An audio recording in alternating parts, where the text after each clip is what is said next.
আজ যাচ্ছি আমি আমার বান্ধবীর সাথে দেখা করতে। প্রায় অনেকদিন পর ওর সাথে আজ আমার দেখা হবে। তো যাই হোক, একটু লেট হয়ে গেল, তাই তাড়াতাড়ি যাওয়া যাক। High high. তো একটু লেট হয়ে গেছে বলে ও নেমে গেছে তাড়াতাড়ি, তার জন্য একটু এগিয়ে এলো। তো তারপরে আমরা গেলাম কেনাকাটা করতে। ওর কিছু কেনাকাটা ছিল, আমার সেরকম কিছু কেনাকাটা ছিল না। তো কেনাকাটা করে আমরা যাচ্ছি এখন ফুচকা খেতে। অনেকদিন পর আজকে ফুচকা খাবো। তো যাই হোক, ফুচকা কাকুর অ্যাটিটিউড এখন পাল্টে গেছে, জাস্ট খুব বাজে বিহেভিয়ার হয়ে গেছে, আগের মতো আর বিহেভিয়ার নেই।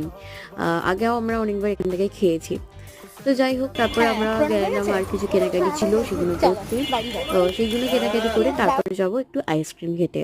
তো মানে বান্ধবীর সাথে অনেকদিন পর দেখা হলে যা হয় আর কি, প্রচুর গল্প, প্রচুর আড্ডা। তো সেই জন্য ক্লিপ ভালো নেওয়া হয়নি। তারপর আমরা একটু ফটো তুলে নিচ্ছি। আমার বান্ধবী যাচ্ছে বাড়িতে, আর আমাদের অবস্থা কি বাবা। ওকে অটোতে তুলে আমি যাচ্ছি বাড়ির দিকে। Bye bye.